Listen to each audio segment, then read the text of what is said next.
Awaiting the Brandon Beane press conference. Steve Tasker, Chris Brown here with you on One Bills Live.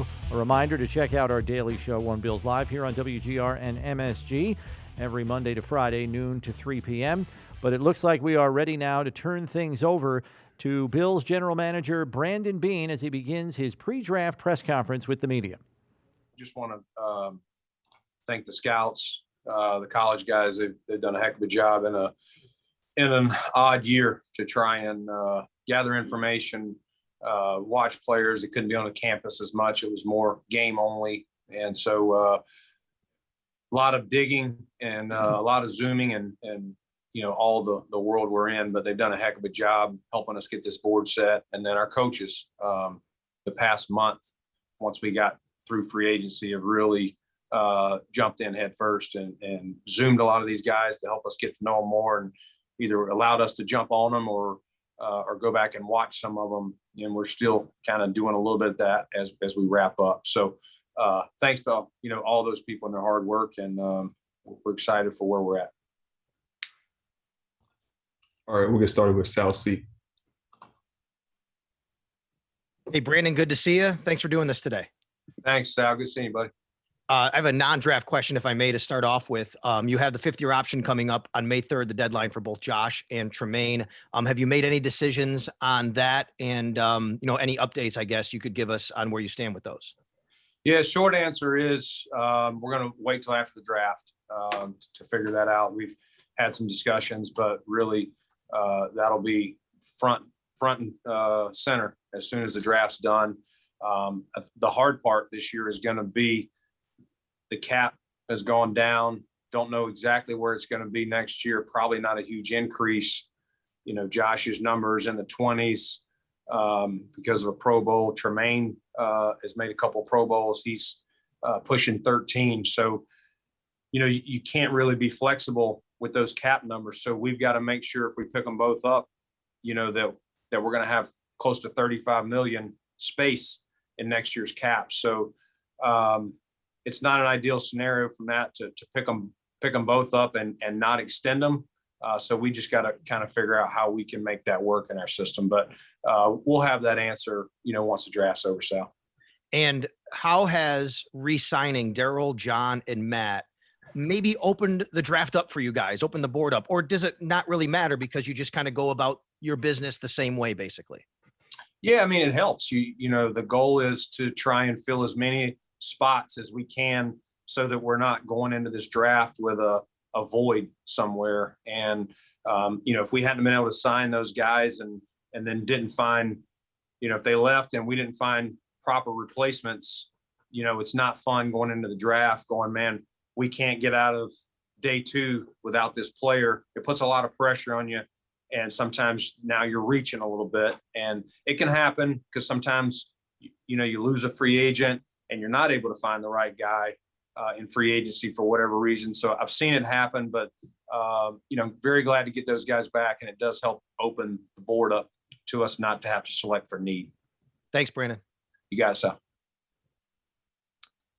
Hey, Brandon, good to see you. You mentioned the uniqueness of the evaluation over the past year plus. How do you feel your ability to have a firm grasp on who these guys are compares to in a traditional setting when you get more in-persons and whatnot?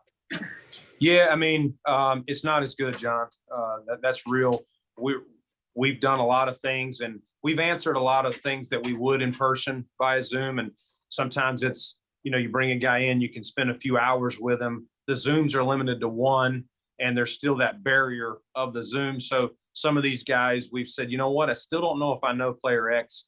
Let's get back on them, or let's put somebody else on talking to them, and maybe we just kind of stand aside and watch it, or even watch it later, some of the ones that we've recorded. So it's been different. I think the hardest part is where we're at now. You know, we met with the doctors last night, and the medical is nowhere near where it usually is. Our doctors usually have a very good feeling on all the guys that go to Indy. The holes the loops we're trying to close at this point are non-combine guys just trying to call their schools and get data. You know, this year, 140 guys ended up going to Indy, And some of those guys got out of there without images and things like that. So some of it's going on, calling those schools, the people that are doing their due diligence on it, and just trying to put, 2 and 2 together. But that's probably my biggest angst, is some unknown medical. You don't want to take a guy high and all of a sudden you bring him in here and you're going, man, I don't know how well this guy's going to stay on the field for us. Thanks, Brandon. You got it, John. Hey, Brandon, hope you're doing well. Just have a question about the 30th pick overall, where you guys are at. How do you balance with what you will have at number 30 and where your draft board is? The issue, not the issue, but how do you balance drafting a guy who can start right away versus drafting a guy who's more of a developmental player, knowing where your team is at this year and knowing what you're trying to build for the future and the sustainability that you're trying to build in Buffalo? Yeah, Maddie, good question. I mean, at the end of the day, at 30, we're going to try to take the best football player we can take. We really are. And, you'd love to say, hey, this guy's going to come in and start right away, day one. But it's going to depend on which position it is. I do think there are some positions, if it worked out that way, that maybe not definitely start, but you could say this guy's got a shot. I think there's some other guys that we have on the board. We're going, this guy's one heck of a player, but he's not going to start day one, but we will count on him. And maybe in a year, he's going to be the starter. We'll have a player that's on the last year of their deal. And so he'll kind of back up that player, learn from him, compete with him, but we don't necessarily expect him to start. So we'll think long-term more than short-term, but we'll see how it goes. It'll be a good player. Awesome. Thank you. Thanks, Maddie. Hey, Brandon, Josh Reed here. Good to see you as always. Thanks for taking some time. You outdressed me today. No, I'm getting ready to head into work right now. With the way you've built this roster, maybe just a lot of people from the outside looking in see maybe just one or two pieces away from making it to the Super Bowl, the ultimate step. Sitting there at 30, is there maybe a little more thought of climbing up? I mean, in the past, you've shown that you're not afraid to trade up or trade back, knowing that maybe at 30, you don't get the guy who can come in right away and make the difference. Is there maybe leaning a little more, or maybe a little more thought to, we can jump up and get the guy that makes the difference? Yeah. I mean, if there's a guy on our board that we go, man, I'm just hypothetically, there's a guy, 10 spots away at 20. And we're going, man, this guy really fits us. He's everything we want. He's going to make a big impact now and long-term. You'd have to talk about it and of course, see what it costs. And then obviously you'd have to have the team, willing to make that move with you. So we won't be afraid to go up. We won't be afraid to pick at 30. And listen, if we get at 30 and we go, man, we think we can get a similar player going back and someone's fired up for the pick, then we'd listen to that too. So we're willing to go either way or definitely take that pick at 30. Good luck next week. Appreciate your time, Brandon. Thanks, Josh. Brandon, John Worrell. I can safely say I've never outdressed anybody. So in respect to Josh Reed. I like it. 3 years ago, you maneuvered your way up to get 2 picks in the top half of the draft. What are the inherent challenges that you now face and might face? Hopefully, you're hoping for the long term of having to draft from the back of the pack. Yeah, I mean, it's a good problem. I wish we were picking 32. That's the goal, but it is, because you're in theory you're picking at the top of the next round.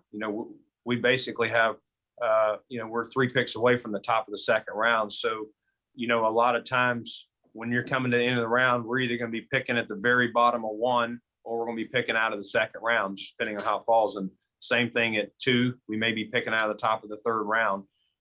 We stack the board the way we see it. We don't worry about where we're picking. And some rounds we've got a decent amount of players. Some rounds we may have 15 players. And so it may work where you're going down. And that's the scenario where if you only got 15 players in a round, the odds of you getting a guy, at the 30th, or if there's comp picks involved, you're talking even later than that.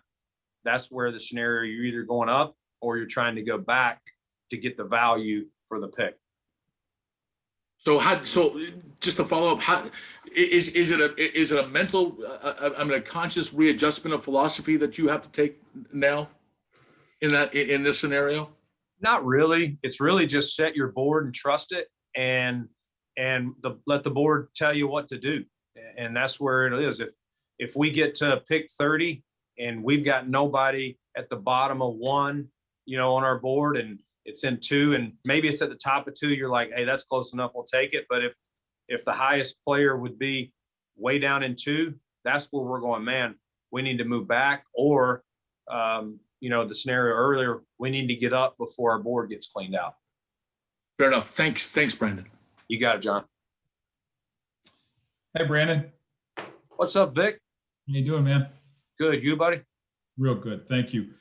Brandon, it kind of relates to what you just answered with John's question. What are the inherent challenges of day 2 selection? I guess regardless of where you pick on day 1, or even if you don't have a day 1 pick, what are the inherent challenges there? Knowing, first of all, it's still a premium area, and obviously there are flaws, perceived or real, enough to push these players on your board into that area. And has the maneuvering you've done on day 2, for the most part, except for I guess last year, reflected the challenges that making sure you're getting the right value on with picks 2 or 3? Yeah, I mean, those are you said it, those are still premium picks.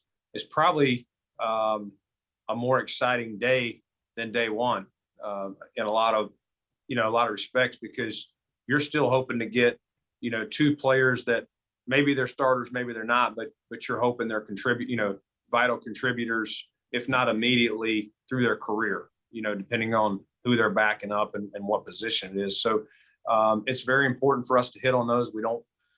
We try to be, I'd say, try not to take crazy risks in those rounds.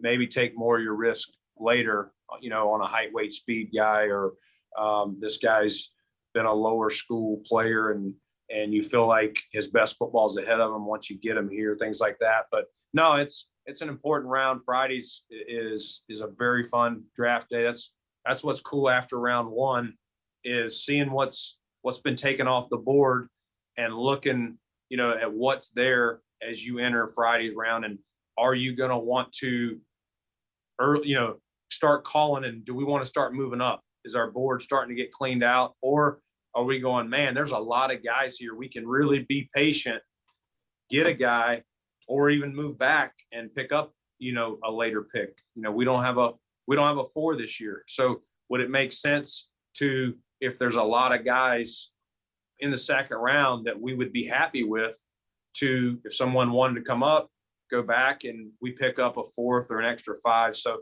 again, a lot will be determined after each round, but those will be exciting rounds. I think we should be able to get some good players in 2 and 3 this year.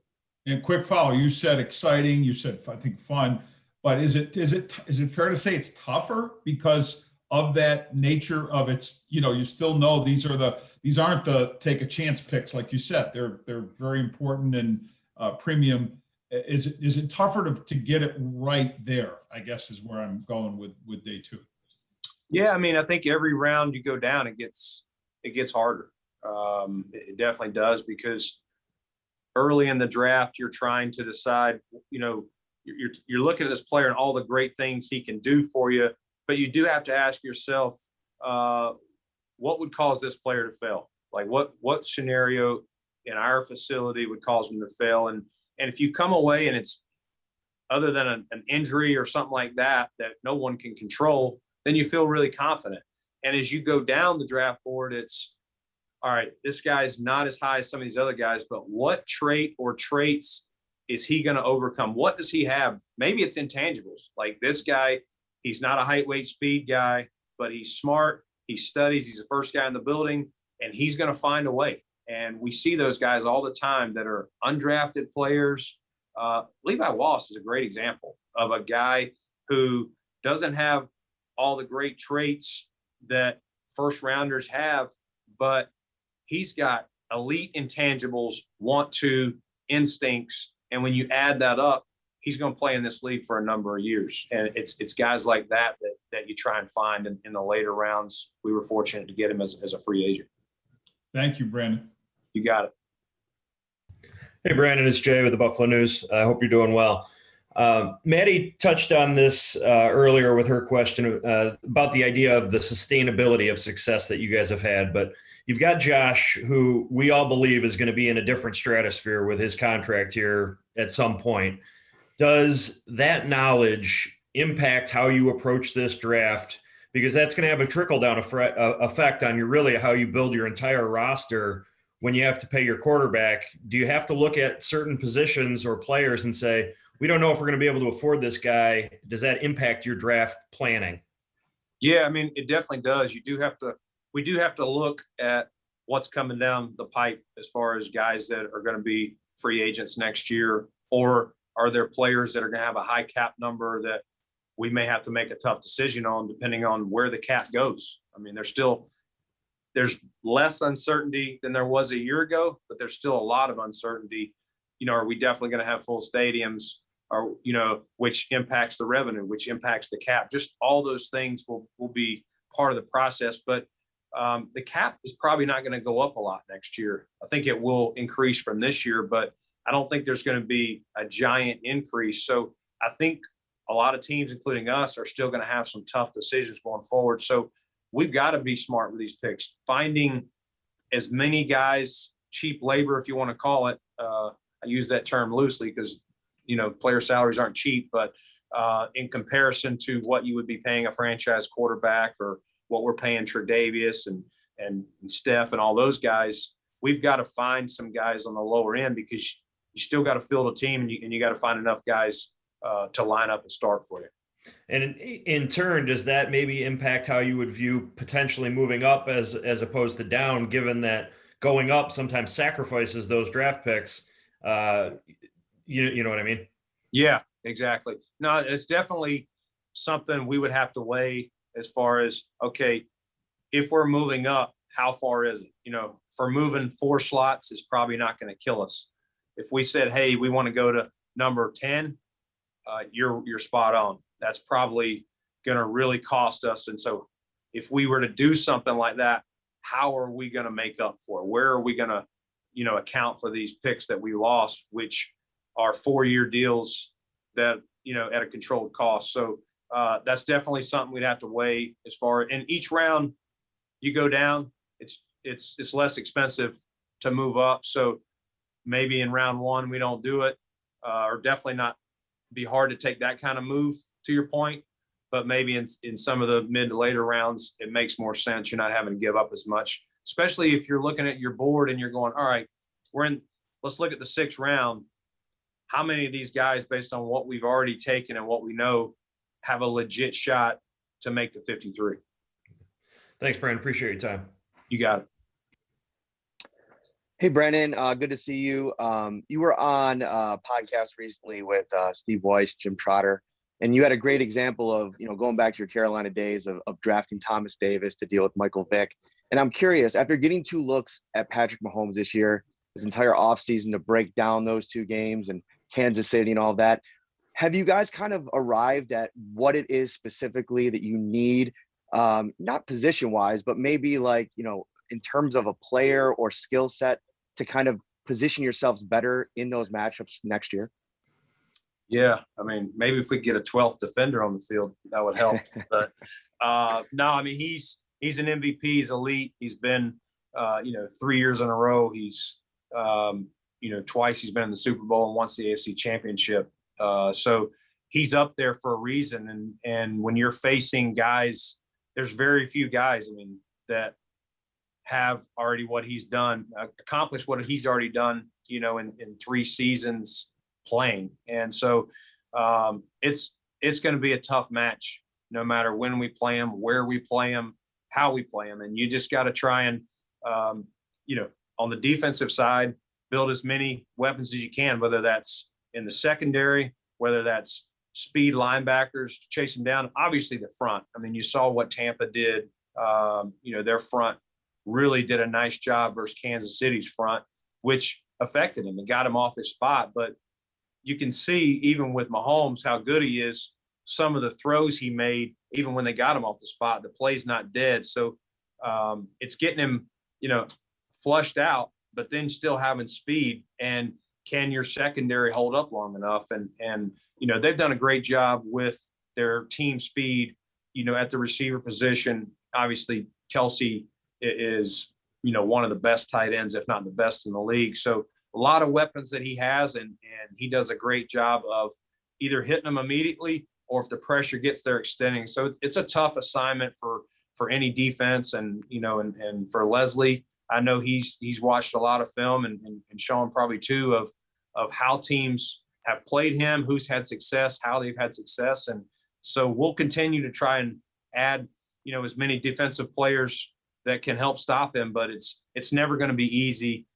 In 5 years from now, hopefully I'm still sitting here, but you're probably going to still be asking me how we're going to stop Mahomes, and hopefully not too many other guys like him. And if I can briefly follow up, you mentioned the line. What's been your impressions, without getting into a certain player, of the defensive line crop in this draft this year? Yeah, I do think there's some guys. I don't think you won't see as many guys maybe at the top of the draft. Some of the guys that Washington took last year, or San Francisco the year before, but there is depth at the position, just probably not as many of those guys you're going, hey, this guy's going to be the first non-quarterback pass rusher taken. I don't think this is the year for that. Thanks, Brandon. You got it. Good seeing you, man. Hey, Brandon, thanks for doing this. Appreciate the time as always. I wanted to ask about the opt-out guys and how that decision might change how you evaluate that, not from the point of view of evaluating or making a value judgment of the decision, but that all these guys now have film that's at minimum 500 days old. Yeah, that's hard. And we even ran into some guys that had injuries early in the 19 season. And so we're watching 18 tape. We're watching them go against guys that are playing in the league right now for a couple of years. I mean, it's weird. You're going, well, this kid was a freshman then, or a sophomore, or whatever. And so very unique to go back that far. Unless you're watching a quarterback, you're rarely going back, a few seasons. You're usually watching this season and maybe the year before, but just to see how they've progressed. Are they trending? So it's been very hard. A lot of guys even started the season, but then for whatever reason, their team wasn't doing well. Maybe they had an injury, or maybe an agent got to them and said, hey, why risk it? Your team's not playing for the championship. And so it was a lot of that. Some guys played 3 games, 5, some played 0. Very unique year. Part of kind of what the opening question, was not only is it hard to get to know these players, how much we put into the stock of who they are as people and what their work habits are going to be, and their competitiveness and all those things. We're still figuring that out. We have a pretty good feel, but the play, you're definitely having to project a little bit on a guy that you saw him play a lot in 18, very little in 19. How much is that way? Maybe you're going, this guy probably has second round talent, but man, I don't know. That's a lot of time away. Some guys did play in the Senior Bowl that had that helped, but there were some guys that their agents, recommended they didn't play in the Senior Bowl, and that doesn't help. So it's just a matter of how comfortable are we with the last film we've seen on him. Great, Brandon. Thanks. Good luck next week. Thanks, Dad. Hey, Brandon, thank you for taking the time. Over the last 3 years, there's been an average of 4 trades between pick 20 and 32. How much are you expecting your phone to ring with teams interested in pick 30? And how does the 5th-year option play a big role in teams moving back up into the first round? Yeah, I think you see that a lot where if there's a premium player, whether it's a quarterback or, a left tackle, a pass rusher, one of those premium positions, if there's a player on the board that a team, high up in 2 covets, that's where you see it a lot. I know Baltimore did that They took Hayden Hurst and then a few years back and then traded up to pick 32 because it gives them that 5th-year option on the player, which is a controlled cost. So that's usually the scenarios where you'll see teams, in the top half of 2 go up into 1, and it's exciting if you're in that role sometimes because you got a premium player maybe in the top 10 of round 1 and you're going, man, we had a 1st-round grade on this player. Let's go get 2 first-rounders out of this draft. We'll trade up into the bottom of the round. So I would be surprised if we don't get some calls for 30. We'll just have to make a judgment of how we see the board and if we'd be willing to give it up. Definitely. Thank you. You got it. Hey, Brandon, how are you? What's up, Joe? Not too much. I just wanted to go a little bit off of what Matt Perino was talking about Mahomes and the difficulties that he presents. I mean, he is kind of the poster boy of this new breed of NFL quarterback that they really do their biggest damage out of structure. I'm just wondering, and you see a lot of the guys coming into this year have a lot of the same traits. I'm just wondering, how does that impact how you evaluate the defensive end position, and if it makes you perhaps look for things a little bit different than you would have, let's say, maybe even 3-4 years ago? Yeah, I don't know if it changes a lot. I mean, you're always looking for guys who are explosive off the ball. You'd love to have the prototype size, length, to long arm these tackles, an array of pass, rush moves or the instincts. Now, some guys, you see all the physical tools, but maybe they haven't been coached. You're going, hey, we get them in our system. We can get that fixed. They have one move in college and, the offensive tackle stalls them and they don't know how to counter out of it. Some of those things can be taught, but you're trying to grade the physical tools. What is their speed? What's their explosiveness? Can they change direction? Can they redirect? They're rushing, hard to their left, and all of a sudden the ball goes out to their right. How quickly can they redirect and get out there to at least force a throw? Maybe they don't make the sack, but force the guy to throw it or get him down before it becomes, a wide open loose play, behind them. So I don't know that it's changed a lot. I mean, you go back to Carolina one year, we drafted Julius Peppers, number 1 overall. Like you can't find guys like that, so when those guys come available, they're whatever year you'll take them. And so you're always looking for that, but I don't know that it's changed, a lot, to be honest with you, Joe. Yeah, that's fair. I was just wondering because of the contain principles for a lot of these guys that get outside the pocket and where they kind of shift the zone over and then you throw it over the top of them. Yeah, I mean, the one thing that has changed since then, I would say instincts are very important. Of everybody does, even, Dable does a lot of the stuff behind the line, the Isaiah McKenzie moving, where's the ball at? So guys that are able to get off the ball and not lose it and still be able to attack the passer. Offensive game has changed a lot where there's a lot of smoke and mirrors back there. The guys that instinctually have that feel will help them get an extra step that maybe they don't have athletically. They can make up for it. Cool. Thank you. Yep. Hey, Brandon, hope you're doing well. Thanks for doing this today. You mentioned that it's still a unique season, but does it feel like there is more clarity, albeit there are different questions going into this year? Last year, we didn't know how many games are going to be played, what the rollout was going to look like. Now, I guess the questions are their stadiums going to be full, like you mentioned? Are there going to be vaccinations that are made mandatory? I guess, how do you balance still having these questions, but also still understanding you're in a better spot now than the league was last year?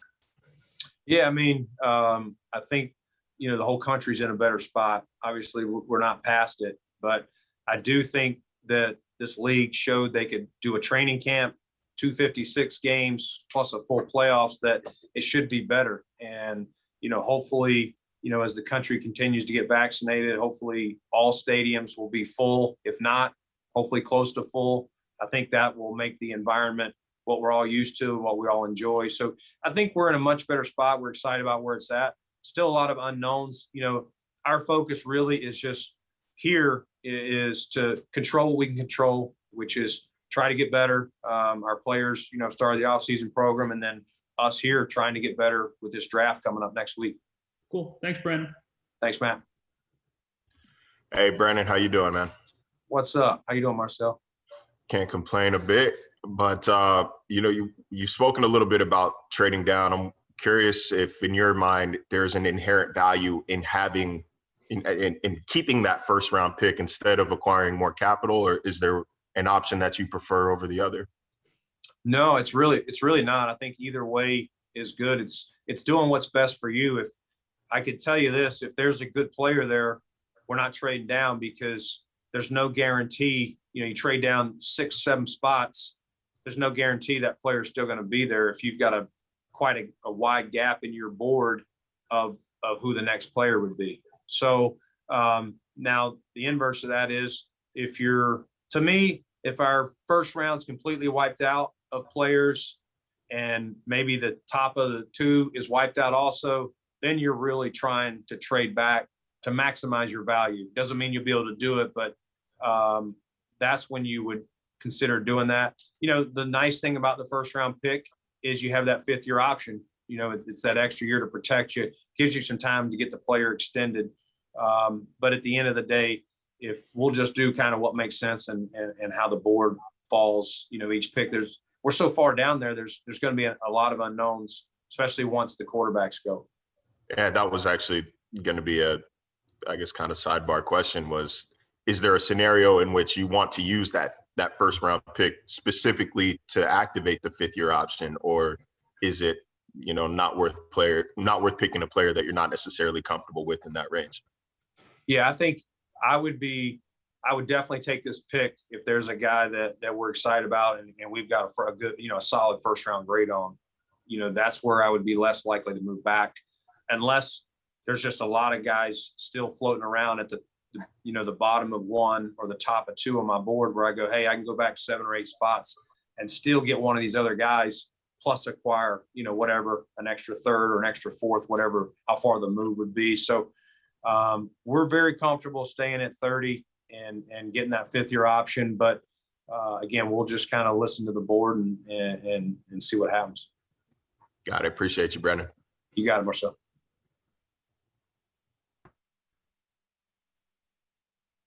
Sorry there, Brandon. What's up, Sal? How you doing? Same old, same old. I was going to ask you about running backs. You guys have spent a 3rd round pick the last 2 years, and there's been a little bit of speculation in the draft community about you guys might think about that at number 30. Do you think you guys have spent maybe enough draft capital, at least that high in a round, on that particular position? I don't worry about that too much. I mean, we feel very comfortable with the guys we have. So I'm not going into this draft, Sal, going, man, we've got to find us a back here in the top few rounds or anything like that. But there are some good players in here, and if he's the best guy on our board, we wouldn't hesitate to take him. Does that answer your question? Yeah, I mean, I was just thinking about, people talk about first round running backs. You shouldn't do it, but at number 30, maybe it's worth taking a swing. But again, what I was saying was, you've already spent 2 3rd round picks at that position. So is it too much at that particular position? That was what I was getting at. Yeah, I mean, I think you want to, what does his skill set have in comparison to what we have on the roster? Is this player going to do something? I don't think either one of our backs are home run hitters. Is there an elite trait that this guy has that says, man, he's got something we don't have? That's probably the conversation versus, okay, are we going to take the same type of back as Devin, or are we going to take the same type of back as Zach? Because even those 2 guys have different skill sets. So I think those are the conversations you have. What does this player bring to you that you don't already have on the roster that you're going, man, if we add that to the group, that's going to help our overall offense. Okay. Thanks, Brandon. You got it. Hey, Brandon, appreciate you taking the time.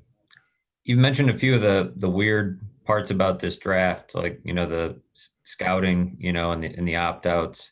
I'm curious, I saw that there were significantly fewer players in the draft compared to the last 2 years. How have you seen that impact the class, and has it helped you, get a better feel for the players that are in the draft? Yeah, I mean, I think the draft, there's still a good amount of players, in the top 7 rounds, similar to most years.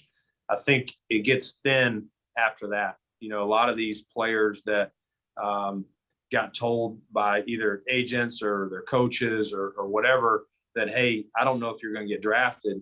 I think a lot of those guys took that extra free year that the NCAA is allowing. So I think, you're talking 6th, 7th, and priority free agents. It does get pretty thin because a lot of those guys went back instead of being forced to come out. So, but overall, it's pretty similar as far as the number of guys on our board this year to what we've had in years past.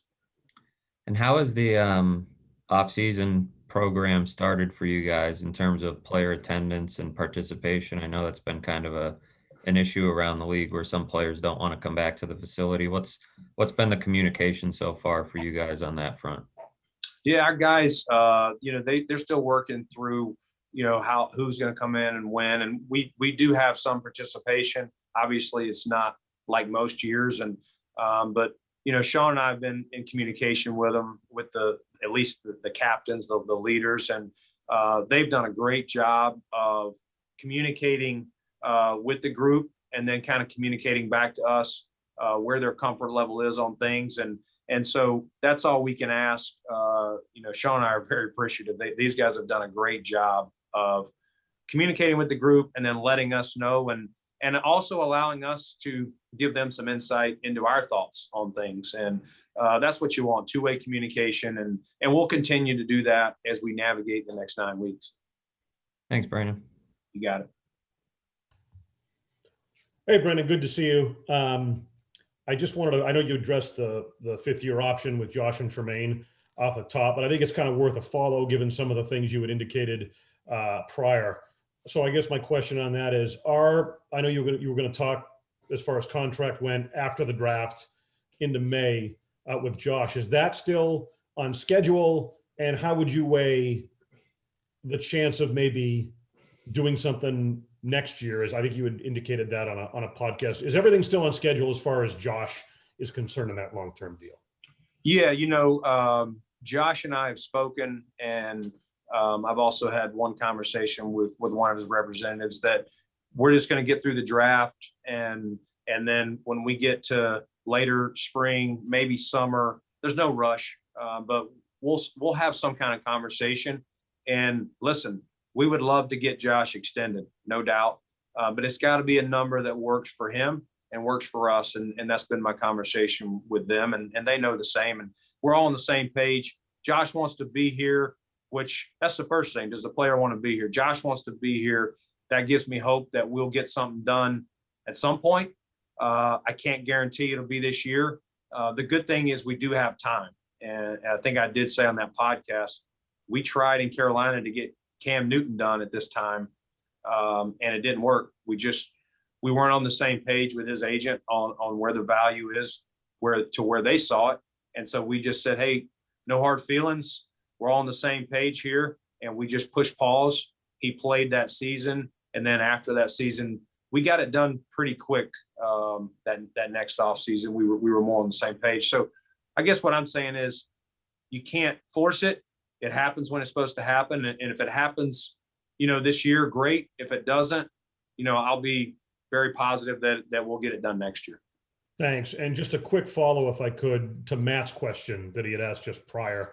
I know that the player vaccination, a lot of this is out of your control. Obviously, it involves negotiations with the PA and all that. But how much from an organizational standpoint, the whole player vaccination issue, and whether or not, I mean, Josh had kind of spoken to that as well. How much of a concern is that for you moving forward into this season? Yeah, I think, what Josh said was, he still needed more education. I think a lot of the young people they were so far down the line that they're just like, I'm not in line right now anyway, unless you have a condition. And now all of a sudden recently players, the age of our players, they now have that choice. And so these guys are starting to research. I know the NFLPA will be feeding them information. The league has sent us information that we can share with them, questions, concerns, like everyone has about a new vaccine. So we will, make sure we share that with our players this spring, and the pros and cons. And again, it's a personal choice. It's not going to be anything that I'm aware of that would be mandated by them to do, but we'll obviously give them that education and they'll make the best decision for them. Thank you, Brandon. You got it.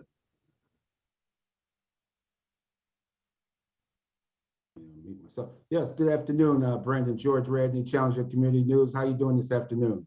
Good, George. How you doing? Pretty good. Good. Hate that snow's still coming, but man, it seemed like last time I talked to you, snow was in the forecast, but we just don't get away from it up here in Western New York. Now, a little April curveball for us here.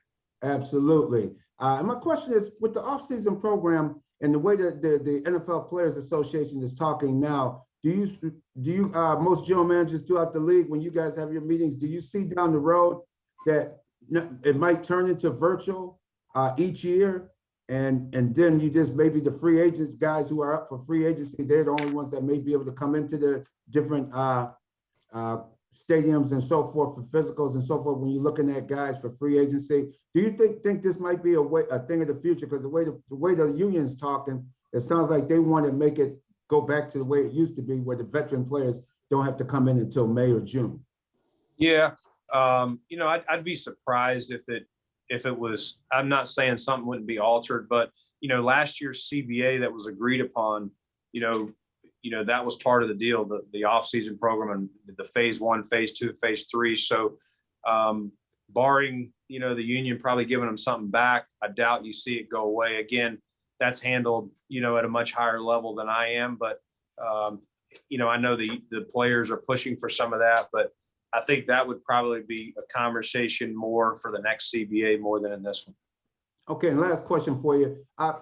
With Josh Allen's deal, you wouldn't have to come to an agreement on the deal until his 5th year, correct? And it wouldn't go it wouldn't cost your team a salary cap hit or anything until what, his 6th season? Is that how that works? Where if you sign him now to a new extension? Contract? It depends on how we wrote it. So if we did a contract now, it would just be how we structured it. We could structure it to where it's probably going to cost us a little bit on our cap, but there's a lot of different ways we could structure it to where it doesn't, greatly affect it. That'll be part of the negotiation, is as much as the money, what's the structure? Because again, we've got to not only fit him in this year, but next year's cap is not going to increase a lot. So can we agree to what his numbers would be this year, and then year 2, and then beyond? And some of that's an unknown, where the cap's going to be years 3 and beyond. So we'll have to do our calculations of where we see the cap going. I'm sure his representatives will do the same. And that's where you got to make sure if you're on the same page on that, it helps you get it done quicker. Sometimes you're feeling like the cap's going to go up 8% and they're hearing that it's going up 15%. Well, that's a big difference, and they're pressing for more dollars, and you're worried, well, if I do that, I'm not going to be able to sign any other players. I may even have to cut players. So that will all be part of the negotiation. Along with the money will be the structure and how it's paid out. All right. Thank you very much, and good luck in next week's draft. Thanks. Nice seeing you, George. Okay, Brandon, thanks for doing this. Last year, there were 2 obvious big nickel candidates in Duger and Shin with obvious physical traits.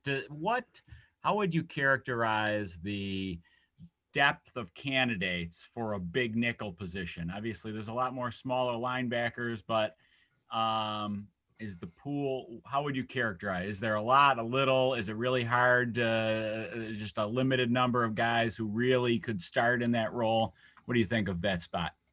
Yeah, it's a hard spot because there's a lot of mental that goes into that big nickel position, especially if they have another primary position. I mean, we don't go into the draft going, hey, we don't have a column that says big nickel. You know what I mean? We got linebacker. Most of those positions comes out of linebackers or safeties that you're going to fill that big nickel role. But it's just a part of the defense. It's not something that we're going, hey, let's go through our 6 big nickels here like we would our outside linebackers or our safeties. So there are some guys at each position that you could say, hey, this guy has, the size, the speed, and we believe the smarts to handle position A as a linebacker or position A as a safety, and also handle the volume of the big nickel. But it's, you know, I think a lot was put into that last year more than was reality of us looking for this, you know, this unicorn of a big nickel out there. You know, it's one of those, if you have the player on there, the coaches will use it, but it's not something that we got to have for this defense, I guess is the best way to say it.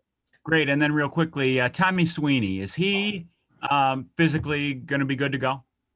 Yes, he's trending. He's passed his cardiologist visit. So he's here, he's working out, he's doing his thing. And I think he still has a couple of follow-up visits, but hopefully those will go well. We anticipate having him this year full go. All right. Thanks.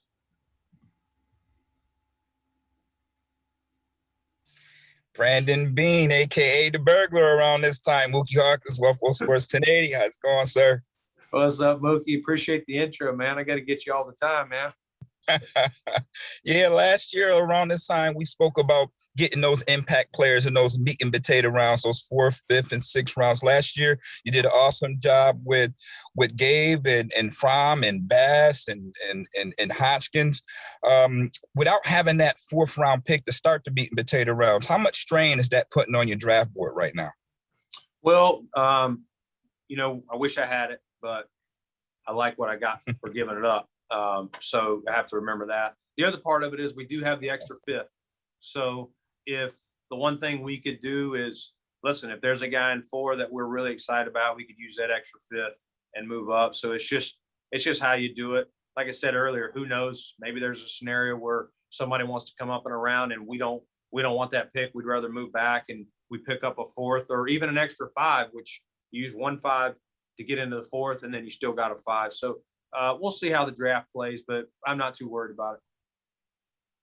Yes, sir. And I had the great opportunity to speak with all these college prospects once again. And I get a different vibe now once I mentioned, you know, have the Bills been in contact with you? Now, you have the opportunity to speak with these college prospects as well. Has there been a, you know, kind of like a different vibe from last year to this year with the success you had in the offseason with these college prospects?